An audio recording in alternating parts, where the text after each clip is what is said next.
saya mengusulkan terkait dengan peci saja. Ya temen gue nih. Adik gue seperti Tentunya memang yang paling sering ditemukan adalah kedisiplinan di internal. Wali Kota Cilegon memilih untuk 5 orang untuk DPK atau Itu sekretariat itu ada dan biasanya praksi.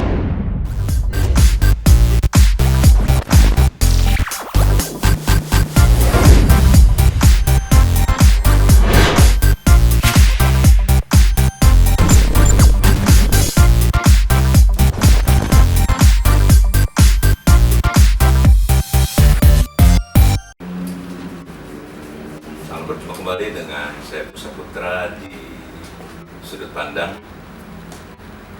podcast Bung Pandang. Sahabat Sudut Pandang, kita akan membahas dari Sudut Pandang Bung Banten tentang alat kelengkapan dewan di DPRD Kota Cilegon. Ini yang akan kita bahas adalah, ini menarik, tentang kalaupun di itu badan kehormatan ini adalah sebuah alat kelengkapan dewan yang menjaga marwah pride lembaga wakil rakyat ini, bagaimana mereka bisa menjadi wakil rakyat yang memang aman. Kali ini di Sudut Pandang kita akan mengupas habis apa sih Badan Kehormatan DPRD Kota Cilegon ini bersama anggota Badan Kehormatan DPRD Kota Cilegon, yaitu Bang Aam Amrullah. Selamat siang. Siapa? Gimana siang? Alhamdulillah Bang. Ini kawan lama saya. Dan sebelum melangkah, teman-teman, ini saya nyebutnya Kang Aam. Siap. Ini politisi yang memang sudah melintang di politisi Cilegon, dan dia adalah wakil rakyat dari Dapil Grogol Pulau Merak. Oh, ini Grogol Pulau Merak itu ujung Jawa bagian barat, Ya. mendekati Pelabuhan Merak, betul ya? Iya, Pelabuhan Merak. Nah, sebelum masuk ke kita melihat dari sudut pandang Kang Aam, kita ingin tahu juga nih, ini teman-teman masyarakat Cilegon yang terwakili daerah Grogol Merak, inilah wakil Anda di DPRD Kota Cilegon. Dan selain komisi apa? Saya sapa dulu. Oke, Assalamualaikum warahmatullahi wabarakatuh. Sudut Pandang Bung Banten, sahabat yang saya cintai. Pada saat ini saya menjabat di DPRD ini ada 4 amanah. Yang pertama, saya anggota Badan Kehormatan, yang insya Allah nanti kita kupas tuntas terkait apa itu Badan Kehormatan. Kemudian di Badan Anggaran, dan yang ketiga saya di Komisi 1 bidang hukum dan pemerintahan. Yang keempat, saya wakil ketua fraksi PKS DPRD Kota Cilegon. Jadi ada 4 amanah ini yang sedang dilakukan. Selain politisi juga ini beliau ini, tapi inilah rahasia lah, nanti di luar ini ya. Dia adalah seorang peternak, ketua juga paguyuban peternak, sapi terutamanya. Nah, ini kita Siap. ini kan apa ya, perwakilan rakyat atau anggota legislatif itu adalah orang-orang atau perwakilan masyarakat yang terpilih, Ya, di mana mereka wakil masyarakat, di mana aspirasi apapun persoalan masyarakat, teman-teman legislatif lah yang mewakili mereka gitu. Ya. Nah, secara umum, gambaran umum seperti apa sih kondisi DPRD Cilegon itu? Nah, Baik, DPRD Cilegon pada saat ini berdasarkan rasio jumlah penduduk ya ada 40 anggota DPRD, dan itu ada 8 fraksi, dan alhamdulillah saya dari 2014 di periode pertama juga saya anggota Badan Kehormatan. Nah, kemudian di periode kedua juga saya diamanahi oleh teman-teman juga, terutama oleh fraksi, ditunjuk untuk mengisi juga anggota Badan Kehormatan. Gitu. Dan selama perjalanan saya menjadi anggota 2 periode ini, alhamdulillah teman-teman di DPRD Cilegon masih tetap normal, tidak ada hal-hal yang membuat citra DPRD ini menjadi kurang baik. Saya sangat bersyukur dan kita jaga bersama marwah DPRD ini akan tetap menjadi salah satu pilar dalam demokrasi, terutama dalam menyuarakan kepentingan masyarakat yang diwakilinya. Keberpihakan berarti. Iya, keberpihakan kepada masyarakat. Itu Bang kondisi saat ini, dan alhamdulillah sampai hari ini teman-teman masih solid dalam hal memperjuangkan aspirasi masyarakat yang diwakilinya di dapil masing-masing. Nah, Kang Am, ini sebetulnya sebagai alat kelengkapan dewan di DPRD Kota Cilegon, apakah sama dengan DPRD kota yang lainnya seluruh Indonesia atau berbeda? Nah, ini berapa sih?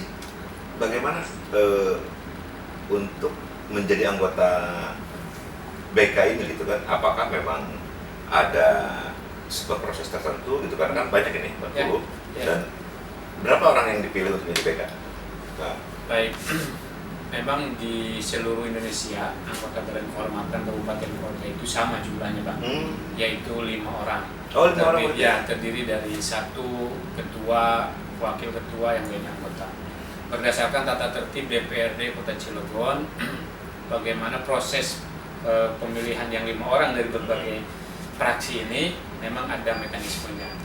Jadi semua fraksi mengusulkan kepada pimpinan DPRD sebagai calon anggota Badan Kehormatan. Kemudian seluruh anggota DPRD memilih 5 orang gitu, 5 orang suara terbanyak, beliaulah yang akan menjadi anggota Badan Kehormatan.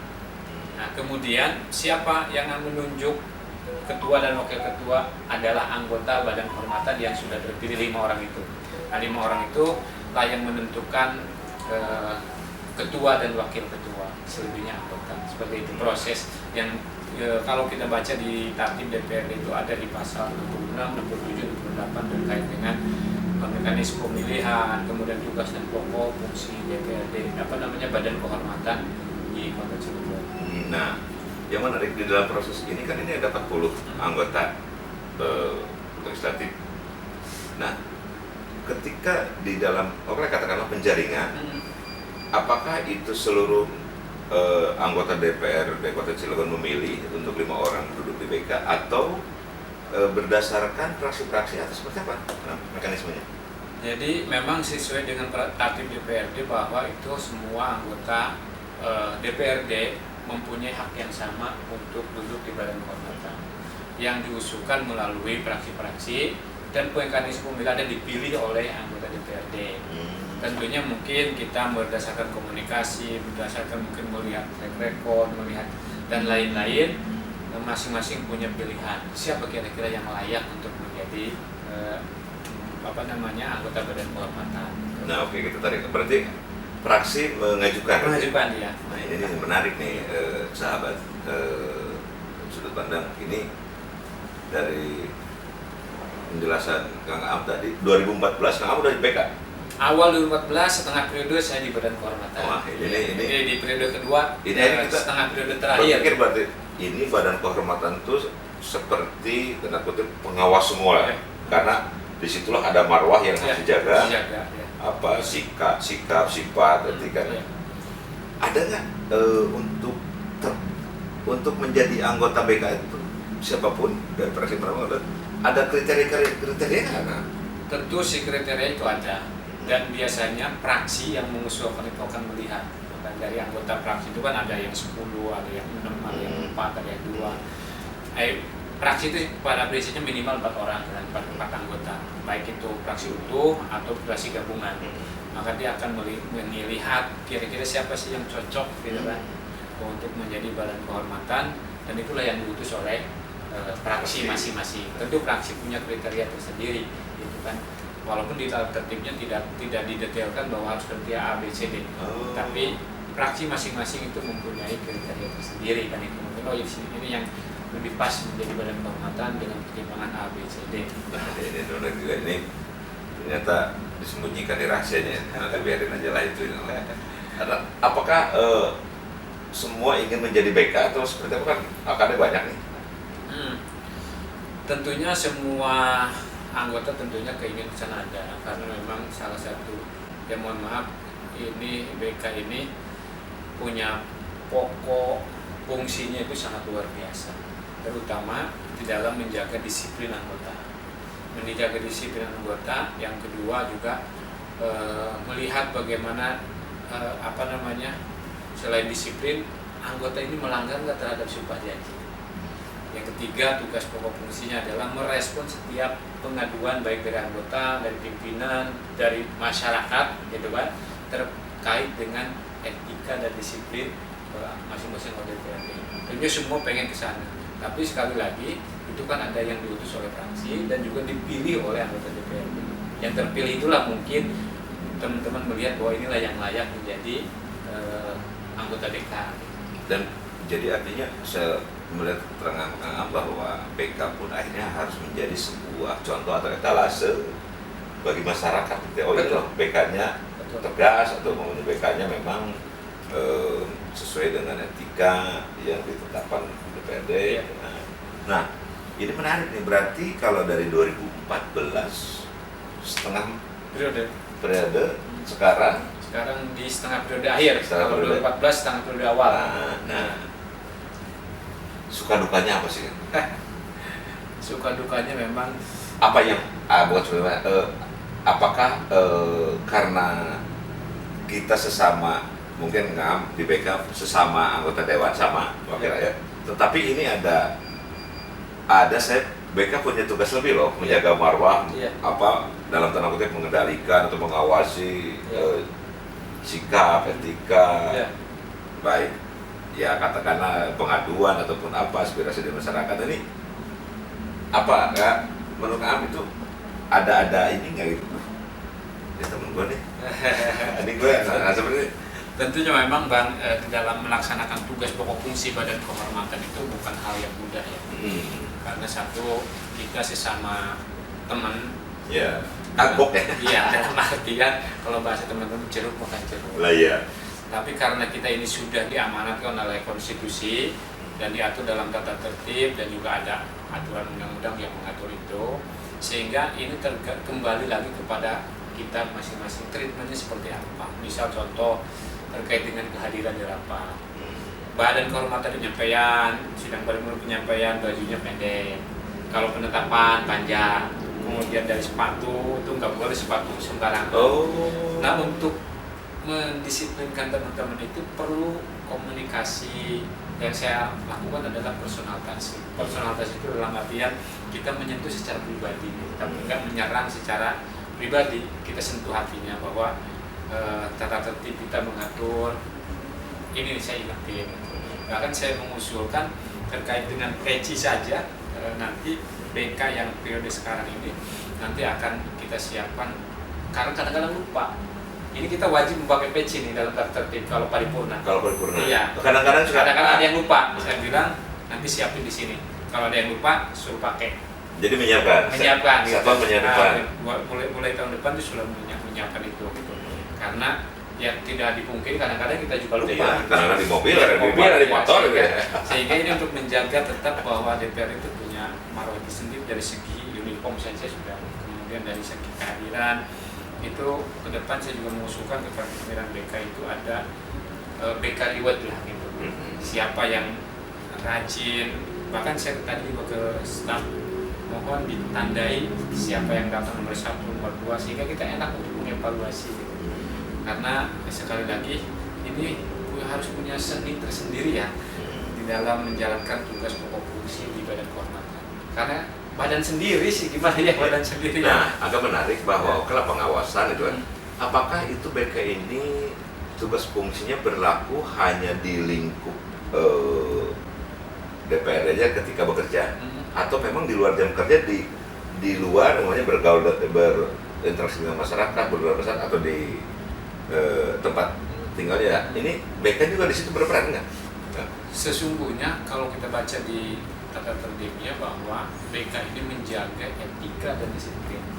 Tentunya kalau disiplin anggota dewan ya? Ya, anggota dewan. Tentunya kalau disiplin di dalam hal tugas di internal ya. Betul. Tapi ketika etika berarti kan bukan hanya di dalam, di luar juga dia tetap harus beretika. Baik dari segi berbicara, berpakaian, berucap, bertingkah laku, bersosial media pun sama. Mereka harus menjaga. Tetapi kita tidak bisa langsung, kalau ketika di luar melanggar etika itu tidak bisa langsung kita menegur. Tapi kalau di dalam internal kita bisa. Kalau dari luar itu harus ada laporan. Masyarakat. Baik dari masyarakat, dari anggota dewan sendiri, dari pimpinan, itu harus ada laporan secara tertulis kepada Badan Kehormatan. Badan Kehormatan kemudian menerima laporan itu, memproses, sudah ada tata beracaranya gitu kan, harus seperti apa, dipanggil, diklarifikasi. Kemudian terus hasilnya itu nanti dilaporkan dalam sidang paripurna. Nah, hasilnya ini seperti itu. Terhadap laporan masyarakat. Nah, kan sekarang ini ada beberapa sudah muncul di era keterbukaan sekarang media sosial, masyarakat bisa menilai siapapun sekarang, termasuk anggota dewan di lingkungannya. Nah, banyak memang sahabat sudut pandang kita melihat dari satu sisi bahwa anggota dewan ini sebagai anggota wakil rakyat legislatif, tapi kadang-kadang juga banyak diberitakan ada tindakan-tindakan sebagai anggota legislatif yang di masyarakat kadang-kadang menyimpang. Nah, ini saya akan tanyakan ke Kang Am. Siap. Saya tarik mundur dulu di 2014 ketika BK. Apakah ada nggak menemukan laporan atau Kang Am sendiri, BK sendiri mendapat laporan dalam tanda kutip miring lah tentang anggota dewan? Untuk silakan ada nggak? Di 2014 sampai 2019 laporan dari internal maupun di masyarakat alhamdulillah tidak ada. Masih aman lah gitu ya. Yang paling sering ditemukan adalah kedisiplinan di internal. Kehadiran rapat gitu kan. Itu di dalam tata tertib itu 5 kali berturut-turut tanpa keterangan kita harus menegur. Baik, ada prosesnya. Secara lisan dulu, kemudian secara tertulis. Tapi memang anggota dewan ini kan politisi semua. Iya, jadi mereka sudah lebih paham tentang itu. Biasanya 4 kali nggak hadir, nanti sekali hadir. Jadi 0 lagi kan. Tapi yang demikian itu kami tetap secara personalitas. Nah, terus apakah BK sendiri mempunyai sebagai kelengkapan dewan? BK sendiri punya agenda atau rutin melakukan sebuah pertemuan untuk bahas apa, ada nggak? Ada. Jadi setahun kita ada evaluasi Badan Kehormatan. Itu setahun itu 3 kali. 3 kali di internal BK kita rapat, kemudian staf membantu mereka, terutama kehadiran, disiplin dan lain-lain itu direkam semua. Jadi ada setiap anggota dewan itu ada rapat. Berapa kali nggak hadir di paripurna, berapa kali nggak hadir di rapat komisi, berapa hadir di rapat dengan mitra, itu ada semua. Cuma kita tidak buka satu-satu. Nah, biasanya kita ada evaluasi di internal seluruh anggota DPRD itu setiap 4 bulan sekali yang secara keseluruhan. Tapi di internal BK-nya itu bisa rapat setiap bulan sekali atau setiap ada pengajuan. Kalau kita tanya ini nih, sahabat sudut pandang ini, biarkan mumpung ketemu dengan wakil rakyat dan kebetulan dia Badan Kehormatan.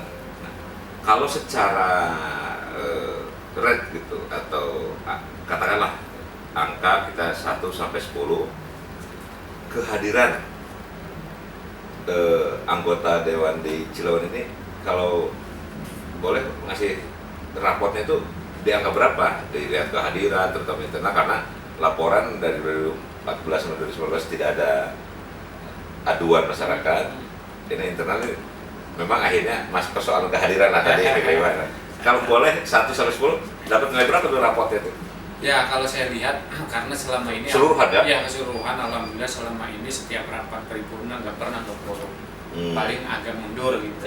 Persoalan waktu lah itu. Tapi quorum terus ya? Tapi quorum terus alhamdulillah. Jadi saya masih di angka 8 lah kalau misalnya dari 1 sampai 10. Oh, dikasih 8. Masih 8 lah, masih 8. Alhamdulillah, dan 80% teman-teman dari mulai periode awal sampai selesai masa jabatan itu tetap bersemangat untuk utama dalam menghadiri rapat-rapat. Hanya persoalan penentuan jam 9 malam. Nah, gitu ya, karena itu terkait teknis mungkin Iya. karena kan rapat ini bukan hanya DPRD, Iya. bisa jadi ada pihak lain dari ada eksekutif, ada wali kota, atau ada pihak-pihak lain misalnya ada BUMD dan dan seterusnya. Tapi meskipun agak molor, quorum tuh. Quorum terus, alhamdulillah quorum terus, belum pernah tidak quorum. Nah, gitu, alhamdulillah. Nah, terus ini kembali lagi BK ini juga menarik juga ya. Nah, nanti laporan itu BK laporan ke mana? Tentunya Nah, atau BK ada yang mengawasi juga kan enggak? tentunya kita melaporkan setiap kegiatan bahkan kehormatan itu ke BPD. Kecuali kalau memang di sana ada case, ada pengaduan, Betul. kemudian kita proses, maka kita laporkan dalam rapat paripurna. Paripurna. Nah, itu yang mekanisme yang ada di tata tertib DPRD Kota Cilegon, bisa dibaca nanti di pasal 66, 67 sampai 68, itu rigid sekali terkait dengan tugas fungsi dan apa yang perlu dilakukan ketika ada laporan dari masyarakat, dari internal sendiri seperti itu. Jadi laporannya tetap pada pimpinan DPRD dan tentu kalau yang terkait dengan kasus kita akan di paripurna. Ya, seperti itu. Tapi paling berat apa yang ditangani BK? Selama ini sebelum ada hanya persoalan absensi saja. Nah, disiplin harian aja sama kadang-kadang uniform aja. Ada yang masih ketika paripurna pakai sepatu kayak gitu ya. Iya. Masih ada yang masih belum pakai peci yang nasional. Ada yang kadang-kadang lupa harusnya lengan panjang, lengan pendek seperti itu. Ini ada yang tapi itu masih. Tapi itu seluruh Indonesia BK itu seperti aturannya. Iya. Kayak rapat persoalan tangan. Iya betul. Kalau penyampaian tangan pendek. Itu kan penetapan. Padahal itu sederhana ya. Sederhana sekali dan itu setiap undangannya jelas pakaiannya harus ini. Udah. Iya udah jelas itu kan. Ada notnya gitu Ya. kan. Pakaian itu ada di undangan dalam setiap undangan rapat seperti itu. BK itu juga melihat itu gitu. Iya melihat itu semua dan tentunya sekali lagi ini kalau saya bilang tugas BK ini ringan tapi berat gitu. Apa tuh? Iya. Gimana maksudnya? Iya ringannya kan cuma mengawasi disiplin dan etik saja. Beratnya karena yang mau kita ajak itu teman sendiri. Iya, sehari-hari. Jeruk makan jeruk lah sehari-hari. Mungkin yang ditegur ada saya yang satu fraksi. Iya ada satu fraksi. Di atas fraksi ada satu komisi, ada satu badan itu. Nah, ini menarik. Ada nggak friksi-friksi itu? Umumnya Kang Am dengan saya Iya. contohnya, Iya. saya satu komisi dengan Kang Am, tiba-tiba Kang Am sebagai BK negur saya, nih gimana sih? Pakai Iya, tentunya candaan temen mah. Puisi, orang ini kelaklen di bahasa orang sini, udah sih, namanya juga lupa. Kalau misalnya tiba-tiba pakai sepatu kek, itu kan nggak boleh. Artinya bukan nggak boleh, artinya sesuai dengan tata tertib lah. Gitu. Aduh, lalen jadi mobil, udah memulai ya, ada aja prinsip itu apa. Tapi selama ini yang penting kita selalu mengingatkan dengan cara-cara yang tentunya baiklah ya, tidak menyinggung, tidak menyerang, dan itu alhamdulillah bisa diterima oleh teman-teman. Memaklumi karena ini sebagai tugas walaupun badan sendiri ya kecil. Seperti itu Pak. Nah, untuk tahun sekarang berarti setengah di akhir ya? Setengah di akhir. Ya. Situasinya sama dengan 2014 seperti itu nggak? Hampir sama lah, walaupun berbeda orang. Biasanya nanti kalau menjelang pemilu ini agak lumayan berat juga. Teman-teman kan ada yang dicalonkan kembali. Yeah. Sementara tugas-tugas kedewanan, tugas-tugas masyarakat itu kan tidak ada jedanya kan ini. Tidak ada jedanya terkait dengan penganggaran. Proses penganggaran kan terus berjalan. Proses pembuatan raperda akan terus berjalan. Proses pengawasan, kontroling terhadap kegiatan perencanaan APBD, pelaksanaan APBD dan evaluasi akan terus berjalan. Nah ini kan teman-teman biasanya frekuensi untuk turun ke masyarakat menjelang pemilu ini sangat luar biasa kalau di akhir-akhir periode, karena mereka harus ketemu dengan masyarakat, sosialisasi dan seterusnya. Ini yang menjadi anggota BK ini harus cukup lumayan berat tugasnya, karena harus mengingatkan bahwa hari ini ada rapat paripurna, bahwa hari ini ada rapat komisi. Ada tugas, ada kewajiban yang terus melekat di badan kehormatan. Terutama jangan sampai di daerah lain, saya nggak sebutkan daerahnya, Di wilayah mana lah. selalu nggak quorum, akhirnya mungkin kesal, akhirnya situ disegel rapat paripurnanya. Alhamdulillah itu yang kita jaga jangan sampai terjadi. Nah ini menarik juga. Karena yang dirugikan masyarakat. Iya betul. Karena kan begini, apalagi ini mendekati sahabat pandangan ini pesta demokrasi ini tahun politik ini hitungan meskipun 1 tahun lagi ya. 1 tahun lebih sedikit. 1 tahun lebih berapa bulan lah itu kalau menurut kita kan masih panjang, tapi bagi para politisi ini pesta tahun ini sudah masuk tahun politik, mesin sudah dihidupkan, ada harus ketemu konstituen, ada tugas partai. Nah ini kan yang saya tanyakan itu menarik juga ketika teman-teman atau anggota dewan yang memang oleh partainya mendapat amanah untuk mencalonkan kembali atau dicalonkan kembali, mereka kan tetap harus ketemu konstituen. Sementara di satu sisi ini masih sebagai anggota dewan, mereka juga harus melaksanakan kewajibannya. Amanah masyarakat harus diselesaikan, itu sebagai pesan. Nah, ini menjadi sebuah dilema nggak? Atau persoalan nggak?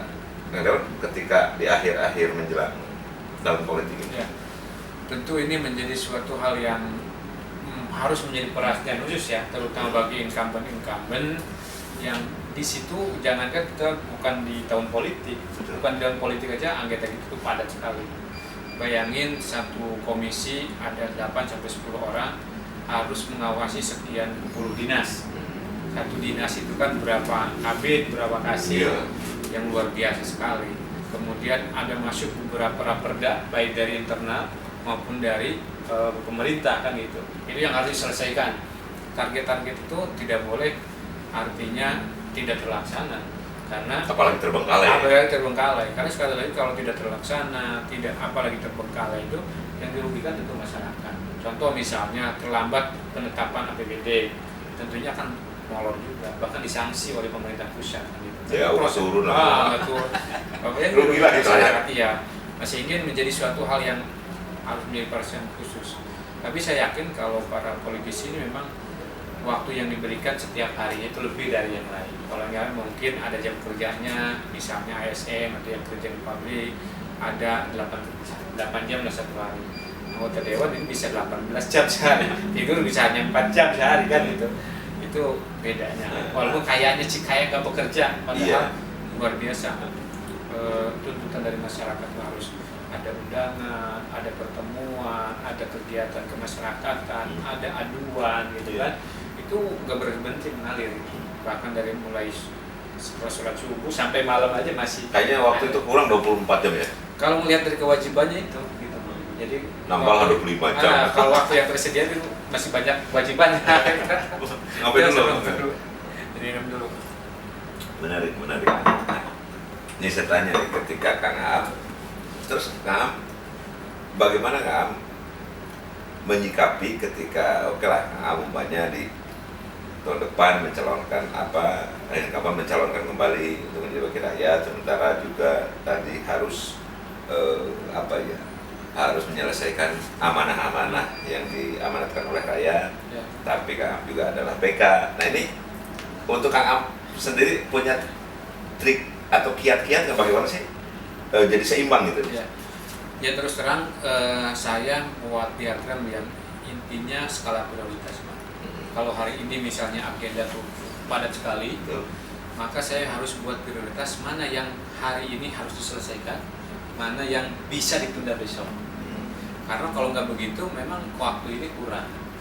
Misal hari ini kita harus rapat paripurna, harus rapat komisi, harus rapat badan, rapat partai juga gitu. Maka saya akan membuat skala prioritas. Oh yang hari ini harus diselesaikan dan nggak boleh tidak, itulah kita dahulu. Nah ini skala prioritas, apakah skala prioritas untuk kepentingan personal dan partai atau kepentingan masyarakat? Tentu yang paling utama adalah kepentingan masyarakat. Karena sesuai sumpah janji jabatan itu, bagaimana kita itu harus memprioritaskan, mendahului kepentingan masyarakat di atas kepentingan pribadi dan politik.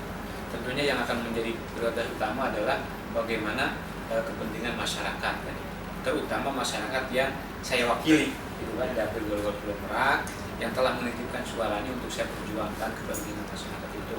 Di skala prioritasnya seperti itu. Oke. Ini juga apa ya?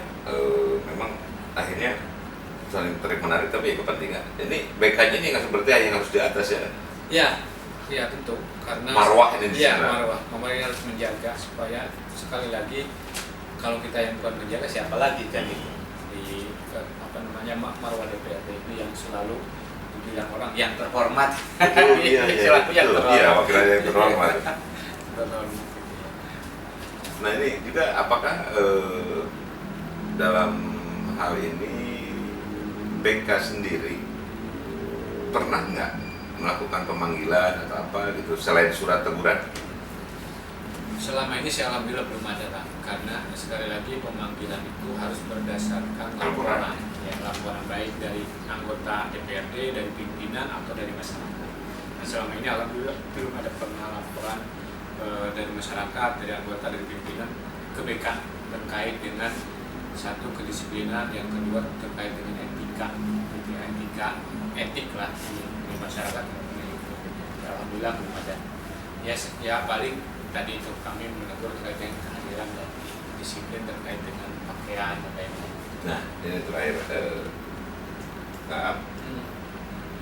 apa sih harapan Kang Am Amrul sebagai anggota Badan Kehormatan terhadap anggota legislatif di DPRD Kota Cilegon? Saya selalu komunikasi dengan cara-cara yang baik, tentunya menyampaikan pesan bahwa yang pertama saya sampaikan adalah dulu sebelum menjadi anggota dewan, kita ini ingin menjadi anggota dewan. Saat sudah menjadi anggota dewan, yuk kita juga selesaikan tugas kita dengan baik, dengan ikhlas, dengan tuntas gitu. Dan tentunya kita tetap menjaga marwah DPRD ini sekali lagi supaya tetap dalam keadaan dia bermartabat lah, bukan ya. Karena sekali tercoreng bukan hanya DPRD Cilegon, tapi DPRD yang lain juga sama tercoreng oleh ulah kita. Selalu saya berharap kepada teman-teman, ayo walaupun kita punya kepentingan pribadi, punya kepentingan partai, punya kepentingan golongan, kita harus tetap ingat sumpah janji jabatan kita adalah harus mementingkan kepentingan rakyat. Jangan sampai dikalahkan itu kan itu. Karena itulah menjadi ketika disumpah di atas Al-Quran itu yang selalu saya ingat. Kadang-kadang mau kayak hadir rapat, saya ingat sumpah itu kan. Walaupun misalnya ada kepentingan pribadi, kalau masih bisa ditunda saya kepentingan masyarakat dulu. Ini harus saya ajak kepada teman-teman. Saya ingatkan terus kepada teman-teman bahwa sumpah itu harus benar-benar kita laksanakan. Oke, terima kasih ya, sahabat sudut pandang. Inilah kita Wong Banten mempunyai sudut pandang sendiri mengenai Badan Kehormatan, di mana ada marwah yang harus dijaga oleh seluruh anggota DPRD Kota Cilegon sebagai wakil rakyat. Saya Pusa Putra mengucapkan terima kasih. Salam sehat. Memang Iya.